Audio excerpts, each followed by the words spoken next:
Onam special ഡ്രൈവിന്റെ ഭാഗമായി കാസർഗോഡ് ജില്ലയിൽ excise നടത്തിയ വാഹന പരിശോധനയിൽ വൻ മദ്യവേട്ട. മീഞ്ച ബജങ്കളയിൽ കാറിൽ കടത്താൻ ശ്രമിച്ച വൻതോതിലുള്ള കർണാടക നിർമ്മിത വിദേശ മദ്യവും ബിയറും എക്സൈസ് സംഘം പിടികൂടി. സംഭവത്തിൽ ബജ ദുർഗിപ്പള്ള സ്വദേശി ഗണേഷ് അറസ്റ്റിലായി. You have reached the complete wedding mall in Kerala. രാജകുമാരിയുടെ വിവാഹ വസ്ത്രം അതിഗംഭീരമാക്കാൻ പോകുന്നു.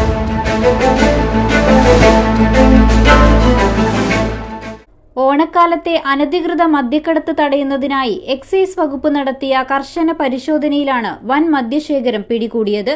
വ്യാഴാഴ്ച ഉച്ചയ്ക്ക് 2:30 മീഞ്ച ബജങ്കളയിൽ നടത്തിയ വാഹന പരിശോധനയ്ക്കിടെയാണ് കാറിൽ കടത്തുകയായിരുന്ന മദ്യം ഉദ്യോഗസ്ഥർ കണ്ടെടുത്തത്. Manjeshwaram excise check post circle inspector G കൃഷ്ണകുമാറിന്റെ നേതൃത്വത്തിലുള്ള സംഘവും കുമ്പള എക്സൈസ് സംഘവും സംയുക്തമായാണ് റെയ്ഡ് നടത്തിയത്. പരിശോധനയിൽ കാറിൽ നിന്നും 133.92 ലിറ്റർ കർണാടക മദ്യവും 24 ലിറ്റർ ബിയറും കണ്ടെടുത്തു. സംഭവവുമായി ബന്ധപ്പെട്ട് അറസ്റ്റിലായ ബജദുർഗിപ്പള്ള സ്വദേശി ഗണേഷിനെതിരെ എക്സൈസ് സംഘം അബ്കാരി നിയമപ്രകാരം കേസെടുത്തിട്ടുണ്ട്. തുടർ നടപടികൾക്കായി പ്രതിയെയും വാഹനവും പിടികൂടിയ മദ്യവും കുമ്പള എക്സൈസ് റേഞ്ച് ഓഫീസിൽ ഹാജരാക്കി.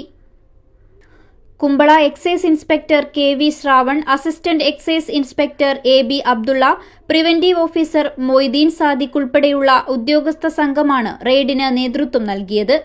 News 14 live, Kasaragod.